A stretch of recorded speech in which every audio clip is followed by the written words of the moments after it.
일단 리뷰 들어가기 앞서가지고 제가 코로나 확진 받고 낫고 바로 찍는 거라서 제가 이제 목소리 상태가 안 좋을 수도 있습니다. 이 점 먼저 양해 부탁드리고 시작을 할게요. 자, 만나서 반갑습니다. 오늘은 또 리뷰를 오랜만에 준비를 했습니다. 오늘의 리뷰는 바로 레벨업이라는 리뷰인데요. 정지원 마술사님의 신작 렉처였죠. 레벨업에 대해서 제 생각과 여러분들이 이 강의를 볼 때 어떤 부분을 주목해서 보면 좋을지 한번 이야기 나눠보도록 하겠습니다. 바로 그냥 들어가 볼게요. 일단 정지원 마술사님이 어떤 분인지 모르시는 분들이 되게 많으리라고 생각을 해요. 왜냐면 이분이 작품 활동으로만 사람들이랑 소통하시는 분입니다. 그래서 이분의 대표작 치트키 시리즈가 있습니다. 치트키 1, 2. 이분 같은 경우에는 프로페셔널한 마술사분은 아니세요. 이분은 취미로 마술을 하시는 분이고 이제 조금 진지하게 하는 편이죠. 조금 진지하게 마술을 하는 사람이다 라고 생각하시면 될 것 같습니다. 이분이 쓴 책이 치트키라는 시리즈가 있잖아요. 이 책의 시리즈에 대해서도 간단하게만 이야기를 하고 넘어가자면 되게 오랫동안 치트키 시리즈를 내오셨어요. 이게 1권을 언제 내셨더라? 2016년에 쓰여진 책이거든요. 그러니까 첫 번째 작품이 2016년이 됐으니까 지금 장장 6년 동안이나 작품 활동을 하고 계신 거죠. 그래서 이 치트키라는 제목은 어려운 마술 플롯에 대한 자신의 공략법이라는 의미에서 치트키라고 이름을 지었대요. 그래서 뭐 오픈 프리딕션, 아칸 이런 식으로 되게 많은 사람들에게 사랑받고 있는 마술 플롯이 있잖아요. 그런 거를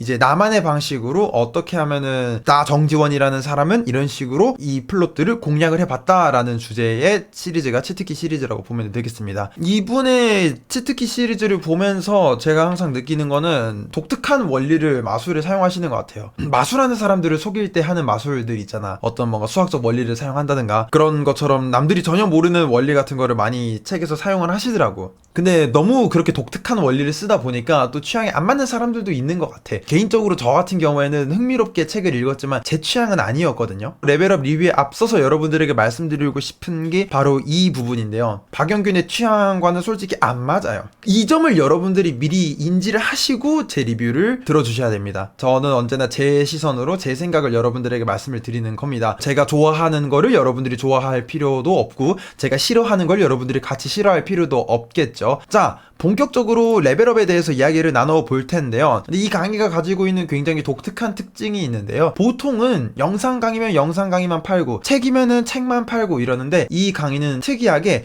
영상 강의랑 책이랑 같이 줍니다. 이제 책은 실물로 된 책이 아니라 이북으로 PDF 파일로 전달해 주는데요. 왜 이렇게 나눠져 있을까 생각을 해보면 제 생각에 원래는 치트키 3를 예정을 하지 않았나 싶어요. 실제로 이 이북 파일을 열어보면 여러분들 치트키 3라고 표지까지 디자인되어서 적혀 있거든요. 그런데 아마 저희가 알 수 없는 어떤 사정에 의해 책은 그냥 이북으로만 주고 영상 강의를 메인으로 해서 팔자라고 이 프로젝트 방향이 바뀐 게 아닐까라고 저는 개인적으로 생각을 합니다. 소비자 입장에서는 좋죠. 하나를 샀는데 두 개나 주는 거니까 영상 강의랑 책으로 같이 강의를 준다는 특징을 가지고 있습니다. 본격적으로 바로 마술 내용으로 넘어가 볼게요. 이 레벨업이라는 강의에는 마술이 총 4개가 실려 있습니다. 이 4개를 하나씩 다 살펴볼 텐데요. 제일 먼저 다뤄볼 마술은 The Trick That Never Fails라는 마술입니다. 우리말로 번역을 하면은 절대 실패하지 않는 마술 정도로 볼 수가 있겠죠. 이제 이 마술의 현상 같은 경우에는 관객이 카드를 아무거나 말합니다. 그 카드를 관객이 스스로 또 찾아내는 마술이에요. 타이밍 포스라는 기법을 사용하죠. 아무데나 멈춰 해주세요 라고 했는데 관객이 이제 원하는 타이밍에 멈춰 하게 되면 거기에서 고른 카드가 나오는 현상이거든요. 그런데 거기에서 보너스로 마술이 딱 끝나고 나면은 반전 현상이 하나가 더 있습니다. 그 반전이란 게 뭐냐? 이 카드, 숫자 2 카드 4장이 관객이 멈춘 그 위치에서 딴딴딴딴 나오게 되는 거죠. 그러니까 어떻게 보면은 관객이 고른 카드가 우연히 숫자 2, 4장 사이에 있었다 정도의 현상이라고 여러분들이 생각하시면 되겠습니다. 이 마술 제목에 대해서 먼저 좀 얘기를 나눠보고 싶은데요. 이 마술의 현상도 그렇고 이 마술의 제목도 그렇고 이 마술에서 많이 착안을 해온 것 같아요. 바로 설명할 수 없는 마술입니다.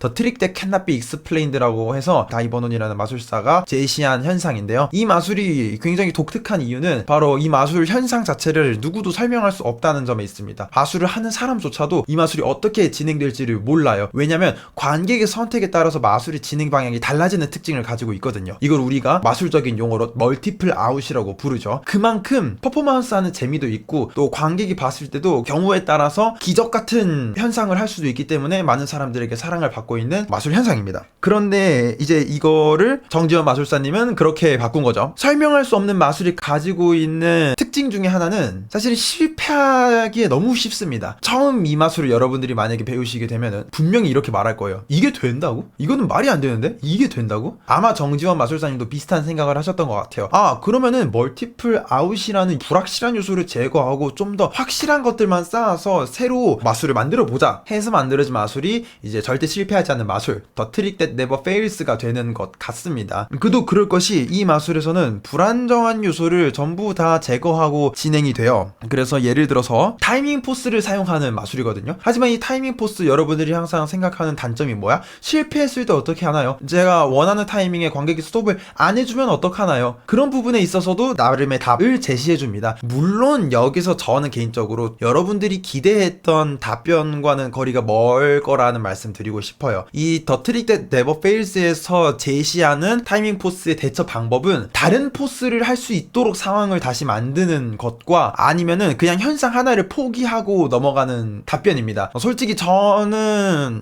이건 나쁜 해답은 아니지만 조금 아쉽긴 하더라고요. 제가 기대했던 타이밍 포스의 대처 방법은 현상도 포기하지 않고 진행할 수 있는 방법이었으면 좋겠다는 느낌이 들었거든요. 그래서 막 일반적인 상황에서 여러분들이 평소에도 다른 마술에서 타이밍 포스를 썼을 때 언제 어디서나 사용할 수 있는 대처법은 아닙니다. 그리고 또 이제 여기에 에스티메이션이라는 개념도 같이 소개를 해줘요, 이 마술에서. 그런데 에스티메이션이라는 게 뭐냐면은 손 감각으로 카드의 장수를 맞추는 기법이에요. 이게 여러분들이 보면서 야, 이거는 대충 10 몇 장 있는 것 같다, 뭐 15장인 것 같다, 20장인 것 같다, 그런 감 있잖아. 그런데 이 에스티메이션이라는 요소도 여기서 사용이 되지만 큰 비중을 차지하고 있지는 않습니다. 여러분들이 혹시나 이런 걸로 내가 좀 어려울 수도 있겠구나 라고 걱정하시는 분들은 걱정 안 하셔도 될 것 같아요. 에스티메이션 파트를 아예 제거해도 물론 마술이 가지고 있는 어떤 그 맛은 좀 떨어지겠지만 마술 자체는 그대로 따라 하실 수 있습니다. 근데 개인적으로 내가 재미있다고 생각한 거는 에스티메이션이라는 이 개념 자체를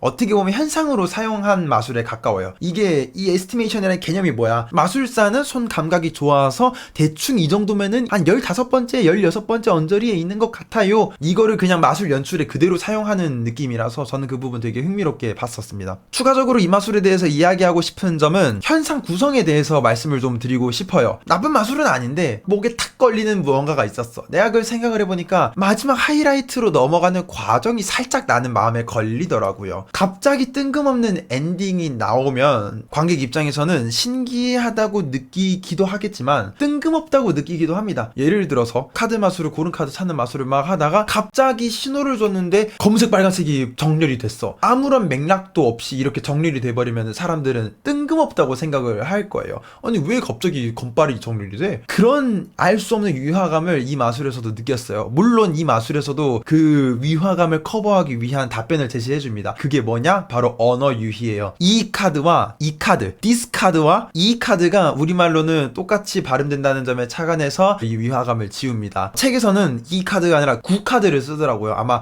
그 카드와 구 카드의 언어 유희를 사용한 것 같아요. 그런데 이제 제 개인적으로는 이 언어 유희라는 거가 살리기 진짜 힘들거든요. 여러분들 제가 여자친구랑 대화하다가 내가 그냥 고민을 갑자기 막 해. 그게 보통 그런 드립 치는 거 고민하는 거거든. 아재 개그 고민하고. 나도 그런 거 되게 좋아한단 말이야. 할 때마다 느끼는 거는 진짜 내 여자친구니까 받아주는 거지, 여러분. 이게 일반 대중을 상대로 이 드립 날렸다가는 반응이 안 올 거란 말이야. 언어 유희를 살리기엔 좀 힘들지 않나, 뭐 이런 생각을 잠깐 해본단 말이죠. 이 부분 살리는 게 또 여러분들의 역량이 좀 필요할 것 같아요. 이 드립을 어떻게 하면 여러분들 스타일대로 살릴까? 왜 우리가 항상 마술사들의 마술 영상을 보고 배울 때 그 사람이 쳤던 드립까지 다 하나하나씩 똑같이 치려는 버릇이 있어. 그런데 사실 그런 부분이 어떤 것들은 여러분들하고 맞지만 어떤 것도 여러분들하고 안 맞을 수도 있거든요. 그래서 언제나 여러분들에게 맞는 진행 방식을 찾을 수 있어야 합니다. 이제 언어 유희가 잘 안 맞는 사람들 또는 좀 진지하게 마술하는 그런 분들에게는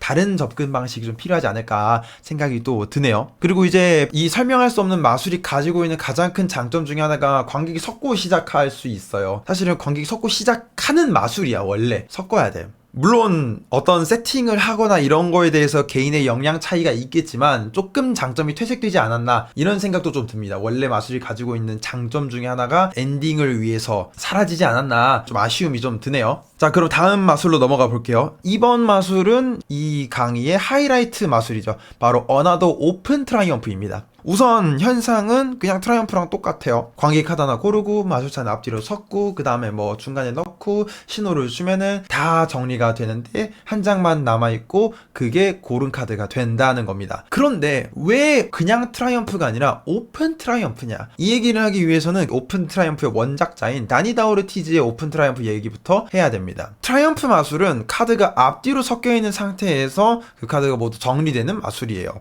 그런데 여러분들이 그런 생각이 들 거야. 카드가 앞뒤로 섞여있다는 거를 우리가 노멀 트라이엄프를 할 때는 되게 잘 확인을 못 시켜준단 말이야. 만족스러울 정도로 잘 확인을 시켜주기 힘들어요. 그런데 그 문제점을 다니 다우르티즈라는 사람이 되게 정교한 핸들링으로 마치 모든 카드가 앞뒤로 섞여있는 것처럼 보여주는 트라이엄프 디스플레이라고 부르거든요. 그 앞뒤로 섞여있다는 걸 보여주는 걸 독특한 형태의 트라이엄프 디스플레이 핸들링을 만들었습니다. 그래서 그걸 이제 오픈 트라이엄프라는 렉처로 예전에 출시를 해서 굉장히 많은 사람들에게 큰 호응을 얻었었죠.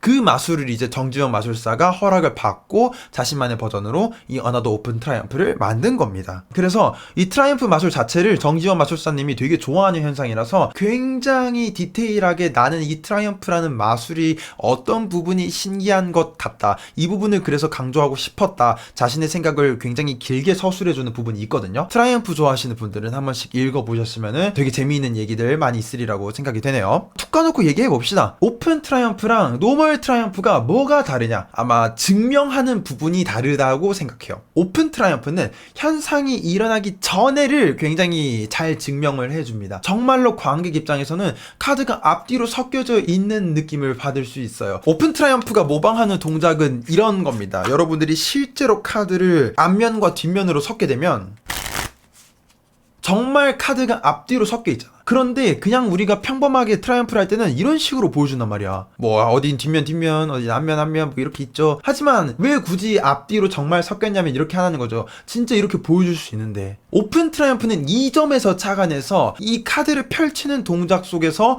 이 안에 있는 카드들이 앞뒤로 잘 섞여 있다는 걸 보여줍니다. 오픈 트라이엄프랑 노멀 트라이엄프 간에 나오는 큰 차이 중에 하나는 마지막 이미지가 굉장히 다릅니다. 오픈 트라이엄프는 썸펜 이렇게 펼치는 모습 속에서 카드가 정리된 걸 보여줄 수 있어요. 하지만 그냥 노멀 트라이엄프는 이렇게 썸펜을 해서 보여줄 수도 있고 스프레드를 해서 보여줄 수도 있고 테이블에 펼쳐서 보여줄 수도 있고 훨씬 자유롭게 마무리 이미지를 내가 선택할 수가 있는 거죠. 그런 차이점이 있다는 걸 여러분들이 알아주셨으면 되겠습니다. 제 개인적인 생각으로는 오픈 트라이엄프의 장점은 좀 더 분명하게 보여줄 수 있어요. 관객한테 카드가 진짜로 앞뒤로 섞여 있다는 걸 분명하게 보여줄 수 있다. 하지만 단점은 마지막 이미지가 고정되어 있어요. 게다가 썸펜이야. 이 썸펜으로 끝나는 이미지 저는 개인적으로 좋아하지는 않거든요. 왜냐면 펜으로 정렬된 걸 보여주는 게 트라이엄프가 가지고 있는 압도적인 현상을 잘 담지 못한다고 해야 되나? 이거는 트라이엄프라고 비유해보면 좋을 것 같아요. 트라이엄프를 맨 마지막에 테이블에 쫙 펼칠 때 이때 관객들이 압도하는 감정을 느껴요. 되게 격한 감정을 느낀단 말이야. 현상 자체가 충격적이기도 하지만 앞뒤로 섞인 카드가 정리됐으니까. 그 이유는 이 카드를 펼치는 동작이 굉장히 크기 때문이기도 해요. 테이블 전체에 걸쳐서 크게 카드를 펼치는 이 비주얼이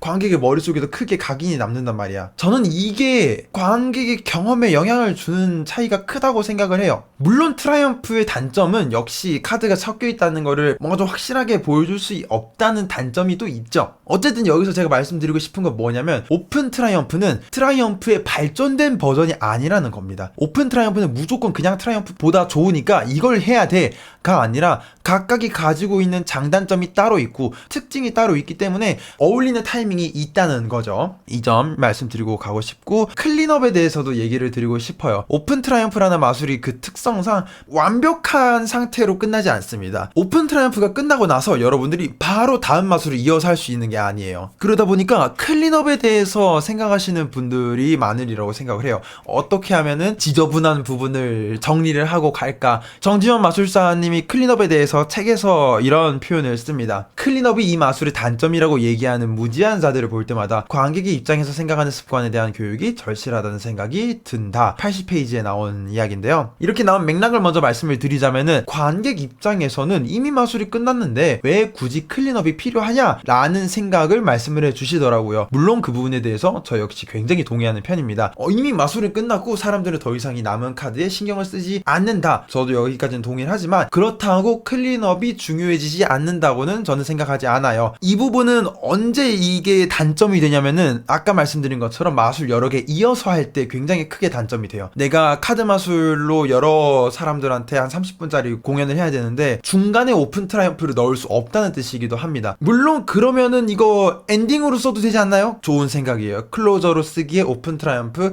좋은 마술입니다. 하지만 제 개인적으로는 클로저로 트라이엄프를 하기로 했으면은 저는 마지막에 크게 펼쳐지는 게 더 클로저로서도 적합하다는 생각이 들기 때문에 참 마술 여러 개 같이 했을 때 오픈 트라이엄프의 위치가 애매해지는 것 같아요. 오프닝에 하기에도 그렇고 사이에 하기에도 그렇고 엔딩으로 하기에도 뭔가 좀 그런 느낌이 드는 거죠. 결국 이 마술을 하나만 딱 해야 되는 상황이 필요한데 마무리로 좀 말씀을 드리자면 사실 오픈 트라이엄프를 보고 이 마술을 구매하시는 분들이 되게 많을 거예요. 제가 확실하게 정리를 해드리겠습니다. 이 마술이 빛을 발하는 순간은 1대1 상황에서 마술할 때예요. 클로즈업 공연, 학예회 이런 데에서 카드 마술을 하는 게 아니라 그냥 여러분들이 친구랑 어디 카페에 가가지고 그냥 또 학교 쉬는 시간에 그때 하나 엄청난 걸 보여주고 싶을 때 그럴 때 하기에 오픈 트라이엄프는 좋은 마술입니다. 굳이 크게 끝나는 거를 걱정하지 않아도 되거든. 왜? 1대1이니까 크게 스프레드를 하나 썬펜을 크게 펼치나 어차피 가까이 있는 사람 입장에서는 현상이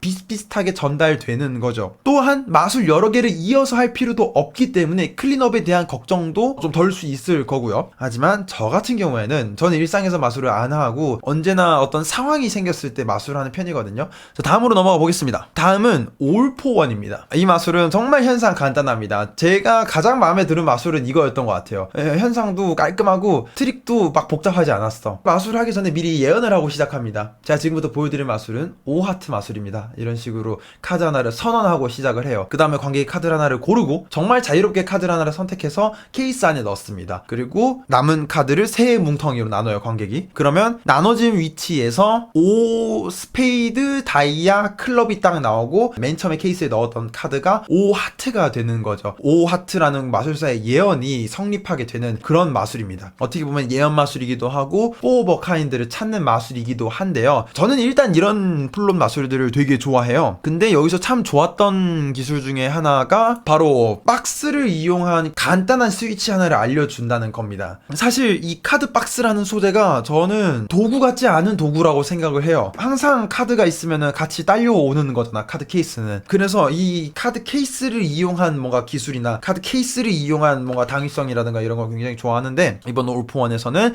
이 박스를 이용한 굉장히 쉽고 간단한 스위치 하나를 배울 수 있습니다. 이 스위치도 마찬가지로 클린업이 조금 필요하긴 하지만 클린업을 안 하고 넘어가도 될 정도의 지저분한 정도라 뭐 저는 괜찮은 것 같아요. 들어가는 기술도 그렇게 막 없고 마술 자체도 여러분들 입맛대로 막 조절해서 변형시키기 용이하거든요. 그래서 레벨업에서 가장 쉬운 마술이다 라고 여러분들에게 말씀을 드릴 수 있을 것 같습니다. 사실 그래서 이 마술에 대해서는 할 얘기가 별로 없어요. 그냥 이거는 그냥 적당히 좋은 마술입니다. 내 취향이랑 제일 가까운 마술이었다 생각하시면 될 것 같아요. 그러니까 여기서 알 수 있는 거죠. 박영규는 쉬운 걸 좋아한다. 제가 아무래도 좀 쉬운 걸 좋아하나 봅니다. 이 마지막 마술이 정확하게 제가 추구하는 마술과 정반대되는 마술인데요. 바로 F 트릭입니다. 여러분들 무슨 생각하는지 다 알아요. 트릭이 아니라 풀링 트릭이라고 하더라고요. 여러분들 무슨 생각하는지 다 알고 있어요. 네? 풀링 트릭입니다. 이 마술의 현상은 관객이 카드를 고르고요. 중간에 넣습니다. 그런데 좀 과정을 거쳐서 넣어요. 그 마지막에 마술사는 관객이 고른 카드가 위에서부터 몇 번째에 있는지를 알 수 있게 되는 그런 마술이 되는데요. 제가 만약에 중간에 막 복잡하게라고 표현한 이유는 이 마술이 수학적인 원리를 이용하는 마술이기 때문에 그래요. 어떤 분들은 이런 수학적 원리가 들어간 마술을 좋아하시는 분들도 있고요. 어떤 분들은 이 수학적 원리가 들어간 마술을 싫어하는 분들도 있어요. 저는 솔직히 싫어하는 편에 가깝습니다. 이유는 뭐다? 어려워요. 외울 게 많거든. 저는 쉬운 거 좋아합니다. 뭐 현생에서도 수학 문제 푸는 거 골치 아픈데 굳이 카드 마술에서도 수학 문제를 풀어야 되나 뭐 이런 생각을 하지만 물론 이런 수학적 원리를 이용한 마술들이 장점도 있고 단점도 있거든요. 장점은 뭐냐면은 역추적하기가 거의 불가능합니다. 어떻게 이루어진 건지 방금 저 카드가 위에서 몇 번째 있는 카드랑 이렇게 만나고 있었기 때문에 그거를 이쪽으로 이동시킨 게 다음 카드 카드와 이런 식으로 만나게 되어서 그래서 관객이 지금 위에서 몇 번째 있다는 걸 알 수 있는 거구나. 어떻게 그걸 추적해, 그 복잡한 공식을. 그래서 거의 뭐 역추적이 불가능하다. 속이려면은 그냥 모두 다 속일 수 있는 그런 마술에 가깝습니다. 그러다 보니까 이런 수학적 원리를 이용한 마술들 중에서는 매지션 플러, 즉 마술사들을 속이는 마술도 많아요. 그만큼의 장점이 있는 만큼 단점 역시 확실한데요. 그게 뭐냐면은 바로 절차가 복잡해진다는 겁니다. 그냥 여러분들 카드 펼쳐서 한 장 골라주세요 라고 해도 되는 거를 절반을 뗀 다음에 이 절반 중에서 한 장을 골라주세요 라든가 숫자 하나를 얘기한 다음에 그 숫자를 어떻게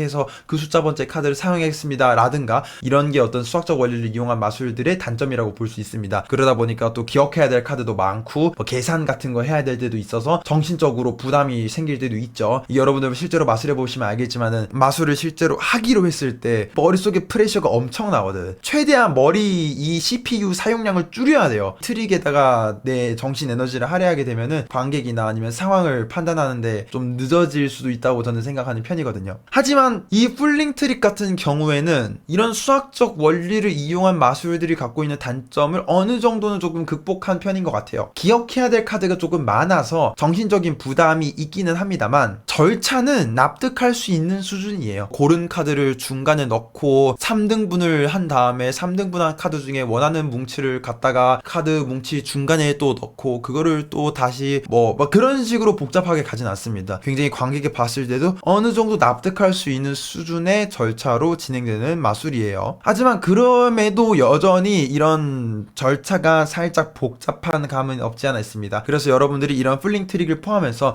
여러 수학적 원리들이 들어간 마술을 볼 때는 어떻게 하면 이 복잡한 절차를 정당화할 수 있을지를 생각해 보셨으면 좋겠어요. 관객 입장에서는 당연하게도 왜 저렇게 하지라는 의심을 할 수밖에 없거든요. 저렇게 해야만 마술이 이루어지는 건가 싶기도 할 거야. 아니면 그냥 카드 하나만 이렇게 고르면은 안 되나? 굳이 저렇게 뭐 숫자가 어쩌고 저쩌고 해야 되나? 그 생각을 지우기 위해서는 관객들에게 납득할 만한 설명을 제시해 줘야 돼요. 뭐 예를 들어서 카드를 나눠야 하는 상황이 생긴다면 왜 카드를 나눌까? 카드를 나눠야 이 사람도 이걸로 뭔가를 하고 이 사람도 이걸로 뭔가를 하기 때문에 그래서 나누는 거구나 같은 느낌으로 말이죠. 관객 입장에서 이유를 찾아보는 게 좀 중요하지 않나. 그래서 이런 마술 하다 보면은 가끔 여러분들이 이 수학적 원리에 심취해가지고 그냥 어떤 퍼즐이나 수학 문제를 내는 것처럼 그냥 마술을 할 때가 있어요. 카드 뭐 몇 장 내리고 몇 장 내리고 뭐 어떻게 하면은 짠 여기서 네 카드 나와 신기하지? 그러면 사실 관객은 마술을 본 게 아니거든. 관객이 경험한 건 마술이 아니라 그냥 하나의 수학 퍼즐이 되는 거거든요. 여기까지 해서 4개의 마술을 알아봤어요. 여기까지가 파트 1이었습니다. 파트 2에서는 또 정지원 마술사님이 파트 1에서 해주지 못했던 여러 마술에 대한 보충 설명들을 해주십니다. 아까 얘기했던 트라이엄프에 대한 생각들이나 이런 것도 여기서 얘기해 주시고요. 또 에스티메이션에 대해서도 또 추가적으로 어떻게 하면은 우리가 이 에스티메이션을 연습할 수 있는지 어떤 식으로 뭔가를 연습을 해야 되는지 이야기를 해 줍니다. 제 마음에 가장 들었던 부분은 에세이 파트인데요. 여기서는 그냥 정지원 마술사님이 취미로 마술을 하면서 느끼는 자신이 가진 마술에 대한 생각들을 얘기를 해주시는데 이 부분이 정말 귀하다고 생각을 해요. 저 사람 개인의 의견인데 저거를 우리가 굳이 들어야 되냐라고 하실 수도 있잖아요. 그런데 이 생각에 동의하든 동의하지 않든 어찌되었든 여러분들에게 생각할 수 있는 기회를 준다는 점에서 저는 이런 에세이 파트가 더 많아졌으면 좋겠거든요. 내가 마술 강의를 보면서 언제나 아쉬웠던 거는 그런 거였던 것 같아. 이 마술 자체에 대한 생각 이런 것도 궁금하지만 이 마술사가 마술에 대해서 어떻게 생각하는지도 좀 궁금하거든. 그런데 이제 정지현 마술사님 같은 경우에는 마술에 대한 이야기도 있었고 자연스러움에 대한 얘기도 있었고 뭐 예술이라는 좀 더 큰 맥락에 대한 얘기도 있었고 마술을 어떤 맥락 속에서 해야 되는지 또는 좋은 마술을 어떻게 찾을 수 있는지 여러 가지 이제 주제에 대해서 마술을 해주셨는데 이게 또 프로페셔널한 마술사가 해주는 말씀은 사실은 취미로 하는 사람들에게 와닿지 않을 때가 있어요. 프로 마술사들이 해주는 이야기랑 취미로 마술하는 사람들이 하는 이야기랑 맥락이 다르거든요. 그런 부분에서 또 정지원 마술사님의 에세이가 취미로 마술을 하는 여러분들과 저 같은 사람들에게는 귀중한 이야기가 된다고 생각을 합니다. 그래서 여러분들이 한 번쯤 꼭 들어보셨으면 좋겠고요. 또 이게 막 딱딱하게 이어지는 것도 아니고 자연스럽게 이야기를 하면서 이루어지기 때문에 그냥 팟캐스트 듣는 느낌으로 설거지할 때 틀어놓고 들으세요. 빨래 넣을 때 틀어놓고 들어. 그러기에 참 좋은 파트가 아닌가 이렇게 이야기를 나눠봤어요. 어떤 분들에게 추천을 드리냐? 여러분 여러분들이 좀 새로운 마술을 배우고 싶다, 새로운 원리를 배우고 싶다 하시는 분들은 추천드립니다. 한국에서 나온 마술 자료 중에서는 제일 독특한 원리를 다루고 있지 않나 싶기는 하거든요. 그렇다 보니까 여러분들이 렉처노트나 마술 정모 같은 데 나가가지고 마술하는 사람들을 좀 속이고 싶다 하면은 여러분들 레벨업 치트키 시리즈까지 포함해서 굉장히 또 재미있는 마술이 될 것 같아요. 치트키 시리즈를 만족스럽게 보신 분들은